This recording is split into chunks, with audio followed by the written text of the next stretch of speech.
Sri Meenakshi fan ஹவுஸில் Deepavali 1 ஆஃபர்கள் 2 mega sale mega offer mega சேமிப்பு. கோவை உப்பிலிபாளையம் முதல் நீலாம்பூர் வரையிலான 16 கிலோமீட்டர் நீள அவிநாசி சாலை கோவை நகரின் மத்திய ரேகையாக உள்ளது.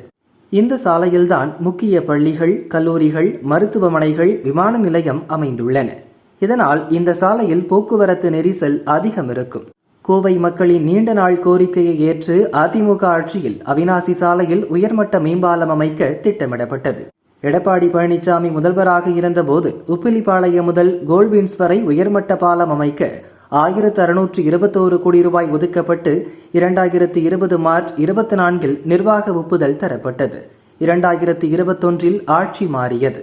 முதல்வர் ஸ்டாலின் தலைமையிலான திமுக ஆட்சியில் பாலத்தின் கூடுதல் அம்சங்கள் சேர்க்கப்பட்டு திட்ட மதிப்பீடு 1791.23 கோடியாக அதிகரிக்கப்பட்டது. அனைத்து பணிகளும் முடிவடைந்த நிலையில் மேம்பாலத்துக்கு விஞ்ஞானி GD நாயுடுவின் பெயரை முதல்வர் ஸ்டாலின் சூட்டினார். நம் மாண்புமிகு தமிழ்நாடு முதலமைச்சர் அவர்கள்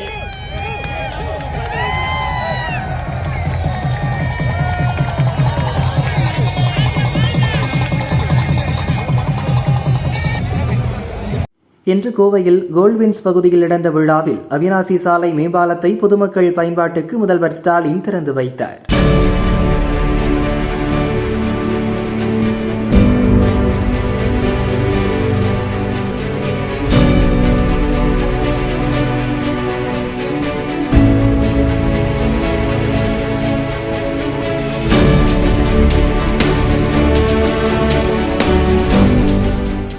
திறப்பு விழா முடிந்த பிறகு தனது கேரவனில் மேம்பாலத்தில் ஸ்டாலின் பயணித்தார். மேம்பாலத்தில் 10 கிலோமீட்டர் தூரம் பயணித்த அவர் ரேஸ்கோர்ஸ் பகுதியில் உள்ள அரசு கல்லூரியில் நடந்த நிகழ்ச்சியில் பங்கேற்றார். விழாவில் அமைச்சர்கள் ஏபா வேலு, முத்துசாமி, சாமிநாதன், அன்பரசன், முன்னாள் அமைச்சர் செந்தில் பாலாஜி, MP, MLAக்கள், GD நாயுடுவின் மகன் GD கோபால் மற்றும் குடும்பத்தினர் கலந்து கொண்டனர். பேர் வச்சு பாலம் தந்தது எங்களுக்குலாம் ரொம்ப பெருமையா இருக்கு. எதிர்பார்க்காம வச்சது ஸ்டாலினால டிசைட் பண்ணி வச்சது கவர்மெண்ட். இதனால கோயம்புத்தூர் நகரத்துக்கு 1000 வருஷத்துக்கு ஒரு பெனிஃபிட் இருக்கும். ஏன்னா எந்த ஏர்போர்ட்டும் இந்தியாவில் 10 நிமிஷத்துல போய் சேர முடியாது. கோயம்புத்தூர் ஏர்போர்ட்ல 10 நிமிஷத்துல போய் ஏர்போர்ட் போய் சேரலாம் from the centre of the city. இந்த மாதிரி எந்த ஊர்லயும் இல்லை.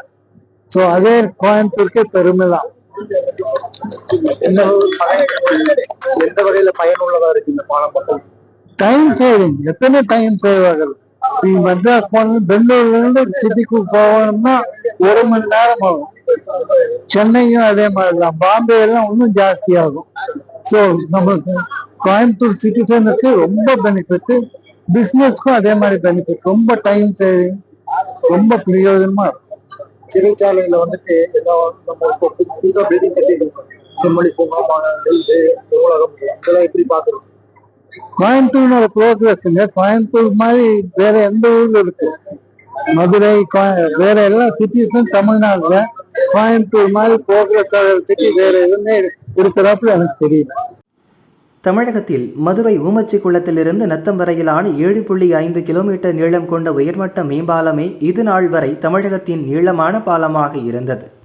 தற்போது உப்பிலிபாளையம் முதல் கோல்வின்ஸ் வரையிலான 10.1 கிலோமீட்டர் நீளமுள்ள அவிநாசி ரோட் மேம்பாலம் தென் மாநிலங்களின் மிக நீண்ட மேம்பாலம் என்ற பெருமையை பெற்றுள்ளது. இந்த பாலத்தால் கோவை நகரில் போக்குவரத்து நெரிசல் மட்டுமல்ல, பயண நேரமும் வெகுவாக குறையும்.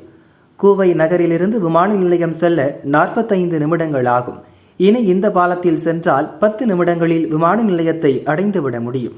4 வழி பாதையான இந்த மேம்பாலத்தில் அண்ணாதுரை சிலை, நவ இந்தியா, ஹோப் காலேஜ், விமான நிலையம் ஆகிய 4 இடங்களில் ஏறுதளம் மற்றும் இறங்குதளம் அமைக்கப்பட்டுள்ளன.